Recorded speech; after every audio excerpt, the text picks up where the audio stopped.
नमस्कार साथियों।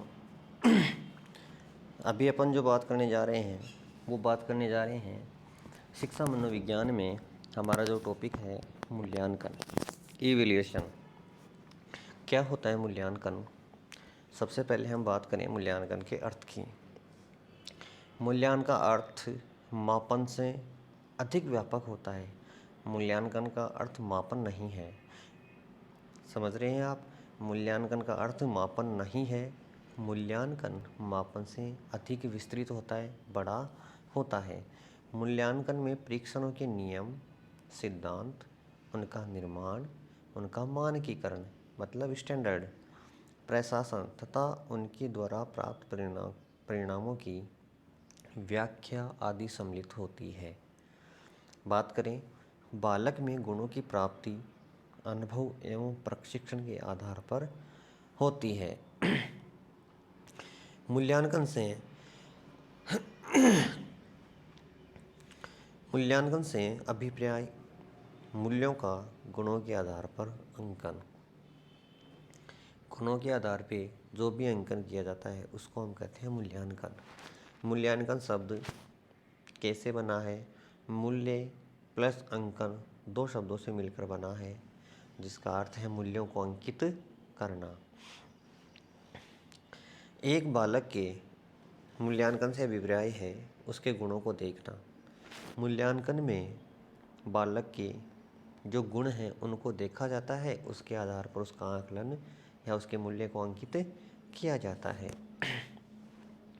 मूल्यांकन में अनुभवजन्य व प्रशिक्षणजन्य दोनों प्रकार के मूल्यों को सम्मिलित किया जाता है। मूल्यांकन में हम उन तत्वों को भी शामिल करते हैं जो अनुभव से प्राप्त होते हैं और दूसरा जो प्रशिक्षण से प्राप्त होता है। दोनों प्रकार के जो मूल्य हैं उसमें शामिल किया जाता है। मूल्यांकन का आधार अनुभव व प्रशिक्षण से प्राप्त होने वाले गुण हैं। मूल्यांकन का जो आधार होता है, अभी हमने बात की, वो क्या होते हैं? अनुभव के आधार पर और प्रशिक्षण के आधार पे जो प्राप्त गुण होते हैं, उन दोनों के आधार पर मूल्यांकन किया जाता है। बालक विद्यालय वातावरण एवं सामाजिक वातावरण में रहते हुए जो अनुभव एवं प्रशिक्षण प्राप्त करता है, उसके माध्यम से जिन गुणों या मानवीय मूल्यों का विकास होता है, उन्हें आंकलित करना, उनका आकलन करना, उनकी व्याख्या करना या उनकी पहचान करना ही मूल्यांकन होता है। बात करें जब हम छोटी कक्षाओं में पढ़ते थे, कक्षा 3 से 8 की बात करें तो उस समय हमारी जो नोटबुक चेक होती थी, गुरुजी के द्वारा जो नोटबुक चेक की जाती थी अध्यापक द्वारा, तो उसमें लिखा जाता था मूल्यांकन किया गया। तो ऐसा नहीं है वो मूल्यांकन घर से आए और के ले बेटे राजेश, ले बेटे मोहन, ये मूल्यांकन है, इसको ले जा और इसको है ना पानी के साथ में खा लेना, दूध के साथ में पी लेना। इस प्रकार नहीं था कि भोजन के साथ में इस मूल्यांकन को भी, आज के भोजन में मूल्यांकन ले लेना और इस मूल्यांकन को खा लेना, आज का जो भोजन है वो तुम्हारा मूल्यांकन ही है। ऐसा नहीं होता है। उसमें जो गुरुदेव हैं वो हमारे जो गुण हैं उनको भी देखते थे, जिसमें भाव पक्ष को न देखकर अपन बात करें कि हमारे जो लक्षण थे, हमारे जो लक्षण थे गुरुदेव की नज़रों में, उन सब चीज़ों को देखकर वो क्या करते थे, जिसमें एक तो मानवीय गुण हो गया और एक गुण हो गया अपना अनुभव, कि हमें कितना अनुभव है। जो कार्य में दिया जाता था उस कार्य को जो अपन करते थे तो उस कार्य से कितना हम प्राप्त कर पाए, उन सब की व्याख्या करके ही वो क्या करते थे, मूल्यांकन करते थे। तो जब किसी बालक के लिए उसके गुणों, विशेषताओं या मूल्यों के आधार पर किसी नवीन कार्य व्यवहार के लिए तय किया जाता तो वह निर्णय करना कहलाता है। मूल्यांकन शब्द का वास्तविक अभिप्राय निर्णय करना, निर्णय देना और निर्णय लेना होता है। गुरुदेव हमारा मूल्यांकन करके हमें बताते थे कि ये सुपर है, ये बेस्ट है, ये अच्छा है, ये इसकी पोजीशन थोड़ी अच्छी नहीं है। तो इस प्रकार के जो कार्य हैं उनको द्वारा हमें अंकित किए जाते थे। अब बात करें शैक्षिक प्रक्रिया में जो मूल्यांकन है क्या है और शैक्षिक प्रक्रिया क्या होती है। तो सबसे पहले हम बात करें कि शैक्षिक प्रक्रिया जीवन पर्यंत चलने वाली प्रक्रिया है जिसके द्वारा बालक निरंतर सीखता है। अधिगम में भी हमने पढ़ा था कि अधिगम क्या है, जीवन पर्यंत चलने वाली प्रक्रिया है। दूसरा होता है शैक्षणिक प्रक्रिया। शैक्षणिक प्रक्रिया में हमें अध्ययन अध्यापन से संबंधित बात करता है कि वे संसाधन जिनकी एक सुनियोजित व्यवस्था शिक्षा के लिए की जाती है। शैक्षणिक प्रक्रिया है वो एकदम सुनियोजित होती है। ऐसा नहीं खेत में काम कर रहे हैं और खेत में काम करते हुए खुदाली लेकर विद्यालय में आ गया शिक्षक और आते ही कहता है चलो बच्चों आज हम मूल्यांकन पढ़ते हैं। ऐसा नहीं होता है। एक सुनियोजित होती है, उसका एक उद्देश्य भी होता है, उसकी एक रूपरेखा होती है। उसके आधार पर शिक्षक क्या होता है, मूल्यांकन और शैक्षणिक प्रक्रिया को सफल बनाता है। फिर होता है शिक्षण प्रक्रिया। शिक्षण प्रक्रिया है जो कक्षा कक्षीय प्रक्रिया के माध्यम से जिसके द्वारा एक बालक में निश्चित उद्देश्य की पूर्ति की दिशा में शिक्षक द्वारा कार्य किया जाता है। शिक्षण वो होता है जिसमें एक निश्चित दिशा होती है, जिसमें एक उद्देश्य होता है और उस उद्देश्य की दिशा में जो शिक्षक है वो कार्य करता है। तो हम इसको समझ सकते हैं, शैक्षिक उद्देश्य, शिक्षण अधिगम और मूल्यांकन, ये क्या होते हैं, इसके 3 पक्ष होते हैं। शैक्षिक प्रक्रिया के 3 पक्ष होते हैं। शैक्षिक उद्देश्य होते हैं, फिर इसका अधिगम होता है, शिक्षण अधिगम होता है और फिर इसका मूल्यांकन होता है। मूल्यांकन शैक्षिक प्रक्रिया का अंग होता है। मूल्यांकन के द्वारा जब हम गुणों का आकलन कर लेते हैं तो फिर उन्हें मूल्यांकन अभिव्यक्त करने के लिए मापन का सहयोग लेते हैं। जब हम उसका मूल्यांकन कर लेते हैं तो उसके बाद में हम उसका क्या करते हैं, मापन करते हैं। तो मापन कैसे होता है, मूल्यांकन करने के बाद जो निष्कर्ष प्राप्त होते हैं उनको प्रकट करने के लिए संख्याओं में ढालना पड़ता है। अब मूल्यांकन कर लिया गुरुजी ने, तो मूल्यांकन करके यूँ नहीं बताएंगे कि भैया ये 5 किलो हो गया, ये 10 मीटर का इसका मूल्यांकन हो गया, 20 मीटर का हो गया, ऐसा नहीं। मूल्यांकन को एक निश्चित तरीके से संख्यात्मक रूप से क्या करता है, व्यक्त करता है, वही क्या है, मापन है। तो मापन की परिभाषा हम क्या बताएं कि मूल्यांकन के द्वारा प्राप्त जो निष्कर्ष हैं उनको प्रकट करने के लिए उन्हें संख्याओं में व्यक्त करना पड़ता है, ढालना पड़ता है, इसे ही हम मापन कहते हैं। मापन मूल्यांकन का अंग है तथा यह मूल्यांकन के समापन को स्पष्ट करता है। जब अंतिम रूप से मापन हो जाता है तो वह सफल मूल्यांकन माना जाता है। तो मूल्यांकन प्रक्रिया के जो अंग हैं, शिक्षण अनुभव, जांच कार्य और मापन। अब हम बात करें कि मूल्यांकन और मापन में क्या अंतर है। मूल्यांकन है वह सतत प्रक्रिया है और मापन है वह एक समय विशेष पर की जाती है। मूल्यांकन जो होता है हमारा वो बिल्कुल कंटिन्यूस होता है, कंटिन्यूली होता है, कंटिन्यूटी होती है उसमें।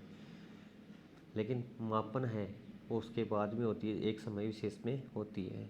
मूल्यांकन होता है वो बहुपक्षीय होता है। अभी अपने बात की कि प्रशिक्षण से प्राप्त और हमारे जो व्यावहारिक रूप से जो प्राप्त जो गुण हैं उसके आधार पर क्या किया जाता है, मानवीय गुणों से और प्रशिक्षण से प्राप्त जो गुण होते हैं उनका क्या किया जाता है, मूल्यांकन किया जाता है। जबकि मापन एक पक्षीय होता है। व्यापक अवधारणा होती है मूल्यांकन की और मापन की जो अवधारणा है वो संकुचित होती है। मूल्यांकन होता है वह गुणात्मक व संख्यात्मक दोनों रूपों में होता है। मापन है वो केवल मात्रात्मक रूप में होता है। मूल्यांकन होता है वो परिवर्तनशील है और मापन है वो अपरिवर्तनशील है।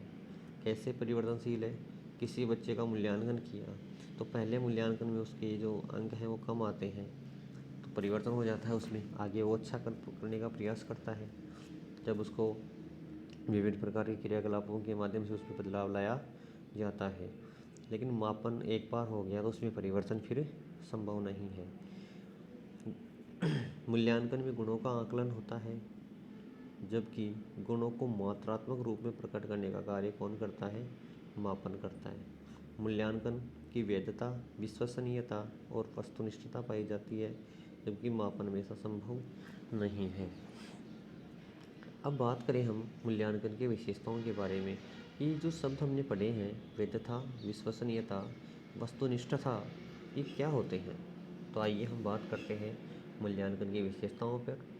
और जो विशेषताएं हैं वो इस प्रकार से है। वैधता, जब मूल्यांकन किया जाता है तब उसी विषय वस्तु का मापन हो जिसके लिए मूल्यांकन का आयोजन हो रहा है। तो यह आदर्श मूल्यांकन की वैधता को दर्शाती है। और वैधता का अर्थ हम अन्य भाषा में बात करें, अन्य तरीके से बात करें तो वैधता का अर्थ यह होता है कि जो हमारे लक्ष्य हैं वो लक्ष्य हमारे प्राप्त हुए या नहीं हुए, तो उसको भी हम वैधता कहते हैं। कि लक्ष्य को जब जो लक्ष्य निर्धारित किए हैं उन लक्ष्यों की प्राप्ति हो जाना ही क्या है, वैधता है।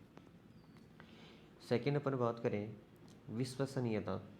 तो विश्वसनीयता का मतलब होता है मूल्यांकन के बाद जो परिणाम प्राप्त होते हैं, तो जब उन परिणामों को अलग अलग व्यक्तियों से जांच करवाने के बाद भी उनके व्यक्तिगत व्यवहार का उस पर कोई भी परिवर्तन या प्रभाव नहीं हो, जो का त्यों रहे, जो परिणाम है जो का त्यों रहे, यही मूल्यांकन की विश्वसनीयता होती है। आगे हम बात करें वस्तुनिष्ठता। तो वस्तुनिष्ठता क्या होती है? वस्तुनिष्ठता का मतलब होता है कि विषय वस्तु से संबंधित ही मूल्यांकन होना चाहिए।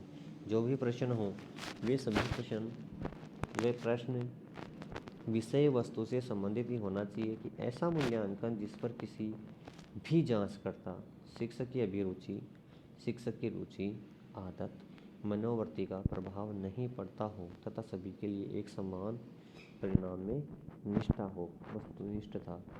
जैसे मूल्यांकन किया जा रहा है आधुनिक भारत का, और उसमें शिक्षक ने चाहा और उसने जो मध्यकाल है, मध्यकाल से जो प्रागैतिहासिक काल है उसका उसने प्रश्नों का समावेश कर दिया, तो ऐसा नहीं होता है।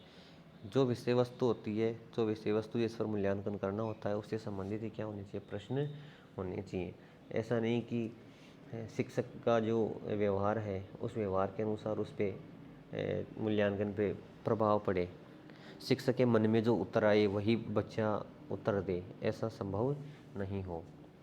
तो वस्तुनिष्ठता का मतलब होता है सभी जो बच्चे उत्तर दे रहे हैं वो सभी बच्चों का उत्तर भी एक समान होना चाहिए, और शिक्षक के नज़रिए में उनमें कोई बदलाव नहीं होना चाहिए, शिक्षक की मनोवृत्ति का उस पर कोई प्रभाव नहीं पड़ना चाहिए। व्यावहारिकता, जब मूल्यांकन में सरलता तथा कम परिश्रम में कम खर्चे के द्वारा किसी परिणाम को प्राप्त करने की क्षमता होती है तो वह मूल्यांकन अपने आप में लोगों के लिए उपयोगी बन जाता है और उसकी व्यावहारिकता हो जाती है। व्यावहारिकता मतलब होता है व्यवहार में डल जाना, कि ऐसे मूल्यांकन जो हमारे व्यवहार में डल जाते हैं, अर्थात खर्चा कम हो, परिश्रम भी कम करना पड़े, तो लोग उसको ज़्यादा पसंद करेंगे। तो इस प्रकार का जो मूल्यांकन है उसकी लोकप्रियता, व्यावहारिकता का मतलब अपन बात कर सकते हैं लोकप्रियता से, कि मूल्यांकन लोकप्रिय बन जाना। फिर हम बात कर रहे हैं उद्देश्य मूलकता, कि कोई भी मूल्यांकन होता है तो उस मूल्यांकन में कुछ ना कुछ या कोई ना कोई उद्देश्य अवश्य निहित होता है। बिना उद्देश्य के मूल्यांकन नहीं होता है, और किसी भी मूल्यांकन का उद्देश्य होता है सही उद्देश्य की पूर्ति, अनिवार्य रूप से जो उद्देश्य है उसकी पूर्ति होना चाहिए। जैसे एक बालक को आवश्यक सीमा तक अधिगम हुआ या नहीं हुआ, ये जानने के लिए उसकी मूल्यांकन का पता लगाना चाहिए। बिना उद्देश्य के शिक्षण कार्य भी नहीं होता, मूल्यांकन भी नहीं होता।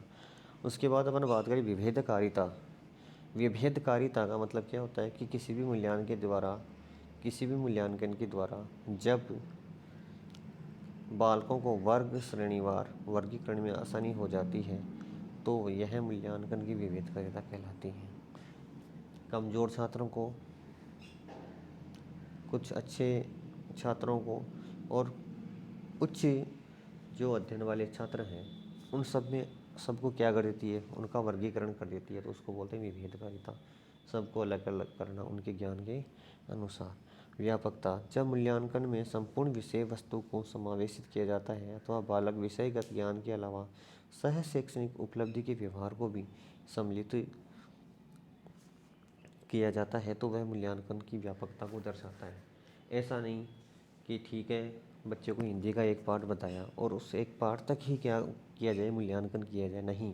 उस पाठ से उस बच्चे ने क्या सीखा, उस पाठ के साथ में कौन कौन सी सह शैक्षिक क्रियाएँ हुई, तो उन क्रियाओं के माध्यम से बालक क्या प्रदर्शित कर रहा है और जो विषय ज्ञान है उसके साथ में वो कौन कौन सी उपलब्धि उन शैक्षिक क्रियाओं में वो अपने व्यवहार में प्राप्त कर रहा है, इन सबको सम्मिलित करने पर हम कह सकते हैं कि व्यापकता होती है मूल्यांकन में। फिर होती है नैदानिकता।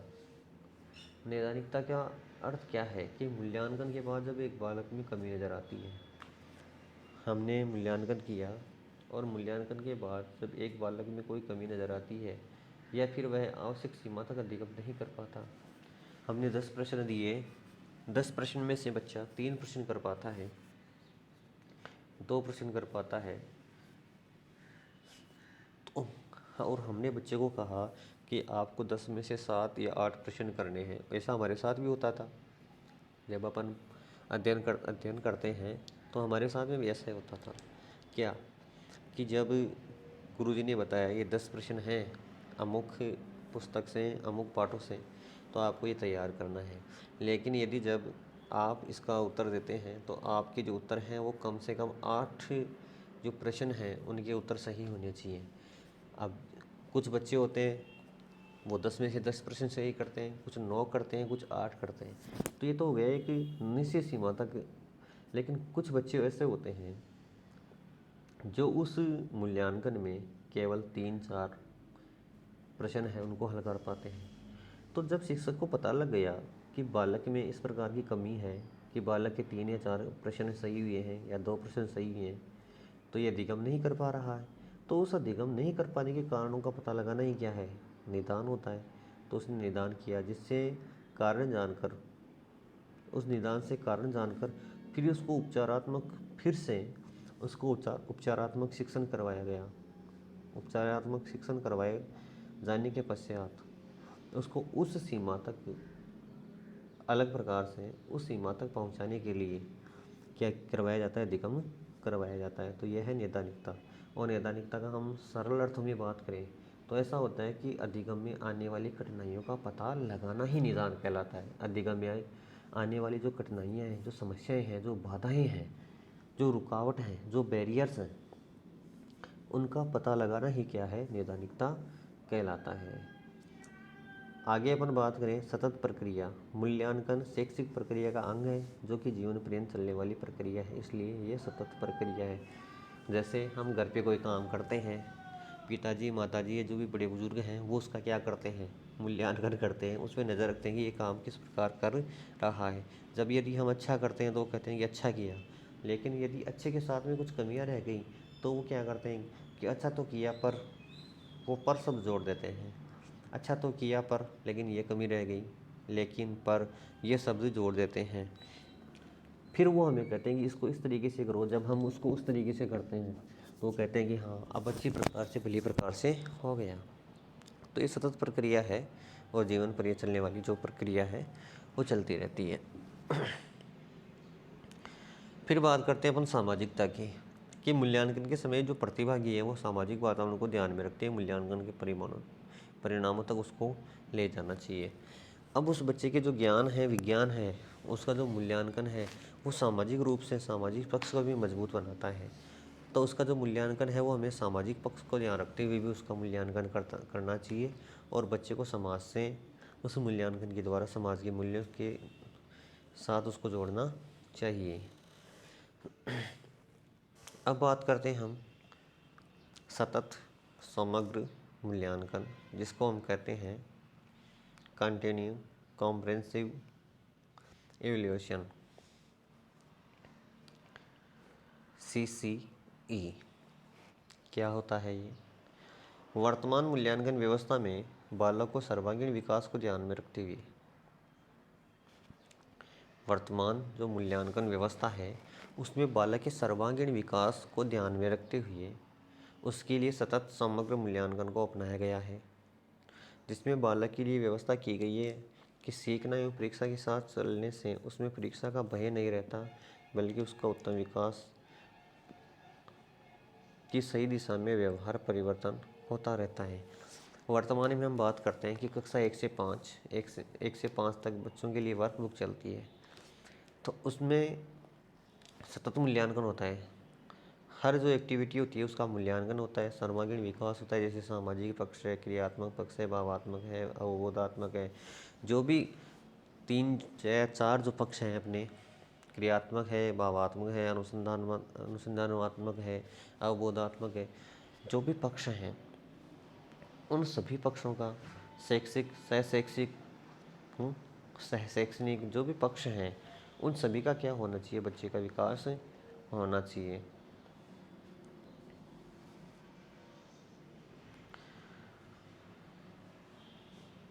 और उसके व्यवहार में क्या होना चाहिए, परिवर्तन होना चाहिए। अब हम बात करें कि इस मूल्यांकन प्रणाली में केवल शैक्षिक परिवर्तन को ही सम्मिलित नहीं करते हुए बल्कि उसके सहशैक्षिक विकास को भी जांचा परखा जाता है, उसके सभी पक्षों की जांच की जाती है। तो उसके जो बच्चे का जो सभी पक्ष हैं सर्वांगीण विकास के कौन कौन से हैं उनकी बात अपन करते हैं। तो शैक्षिक क्षेत्र में बालक का अकादमिक परीक्षण। शैक्षिक क्षेत्र का मतलब हो गया बच्चा जहाँ पढ़ रहा है तो उस पढ़ाई का जो लर्निंग है उसका विद्यालय स्तर पर क्या करना, परीक्षण करना। विद्यालय जो कक्षा की जो गतिविधियाँ हैं उसका करना, उसका जो परीक्षण है वो करना। उसके बाद में बात करें अपन सहशैक्षिक क्षेत्र, जैसे जीवन कौशल है, मनोवर्ती या विवर्ती है, जीवन मूल्य हैं, कि उस पढ़ाई के साथ में वो कौन कौन सी जो क्रियाएं हैं, खेल कूद है, रचनात्मक जो कार्य हैं, विद्यालय में होने वाले विभिन्न जो प्रतियोगिताएं हैं उनमें भाग ले रहा है, तो उसका भी अपन क्या करते हैं, पक्ष की जांच करते हैं, मूल्यांकन करते हैं। उसके बाद में अपन बात करें तो सहशैक्षिक क्षेत्र, सहशैक्षणिक क्षेत्र। शैक्षणिक क्षेत्र को है पढ़ाने से, जैसे साहित्य है, शारीरिक एवं स्वास्थ्य है, आईसीटी की योग्यता है, सृजनात्मकता है आदि इसके शैक्षणिक है। बच्चा किसी संगीत कला में जाता है, आईसीटी टेक्नोलॉजी है, उस टेक्नोलॉजी का वो प्रयोग करता है।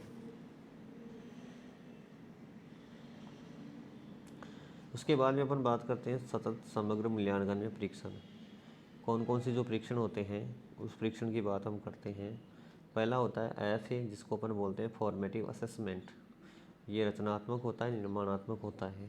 दूसरा होता है एसए, जिसको हम ऐसे के नाम से जानते हैं, उसका नाम है समेटिव असेसमेंट, जो योगात्मक होता है।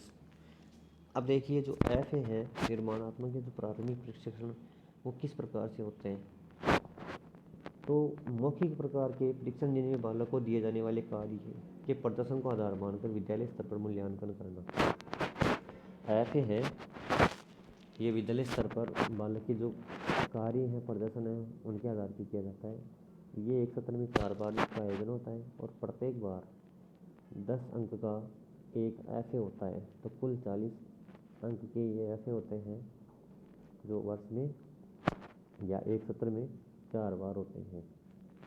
उसके बाद में बात करें अपन योगात्मक परीक्षण, जिसको हम समेटिव असेसमेंट कहते हैं, ऐसे कहते हैं। यह लिखित प्रकार का होता है, जैसे अपनी जो परीक्षाएं होती है अर्धवार्षिक और वार्षिक परीक्षाएं, यह आयोजित विद्यालय स्तर पर होता है, परंतु इसमें प्रश्न पत्र में जांचकर्ता जो है वो किसी बोर्ड या विभाग का हस्तक्षेप रहता है। जैसे हम बात करें कि जब हमारी बोर्ड की परीक्षाएं होती है तो हमारे जो अध्यापक हैं वो अपनी कार्य पुस्तिकाएं हैं वो चेक नहीं करते, उनकी जांच वो नहीं करते। बोर्ड द्वारा जो नियुक्त व्यक्ति होते हैं वही परीक्षा लेते हैं और वही क्या करते हैं, हमारी विषय वस्तु को जो अभ्यास पुस्तिका जो हमारी कार्य पुस्तिकाएं हैं, जो परीक्षा की कॉपियां हैं, उनको जांच करते हैं। तो इन परीक्षणों में प्रत्येक अलग परीक्षण के लिए विगत विषय वस्तु को नहीं परखा जाता। वर्तमान में ऐसे हैं वो 3 होते हैं, जिसमें प्रत्येक एसएससी के लिए कुल 60 अंक निर्धारित किए जाते हैं। प्रत्येक असेसमेंट होता है, जो समेटिव असेसमेंट होता है वो 20-20 नंबर के होते हैं, 20-20 अंक के होते हैं, कुल 60 नंबर के होते हैं।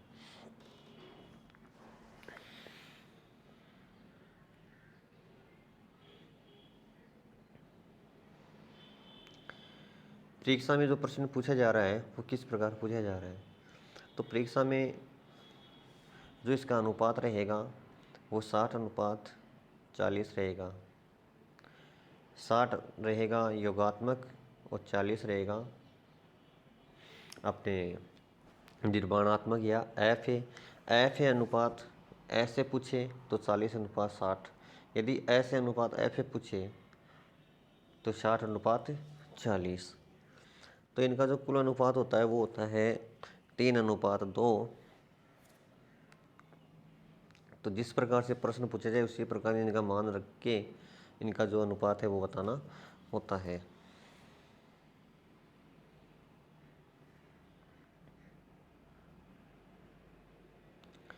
वर्तमान में हमारी जो ग्रेडिंग प्रणाली है जो सीबीएसई द्वारा निर्धारित की गई है वो किस प्रकार से की गई है।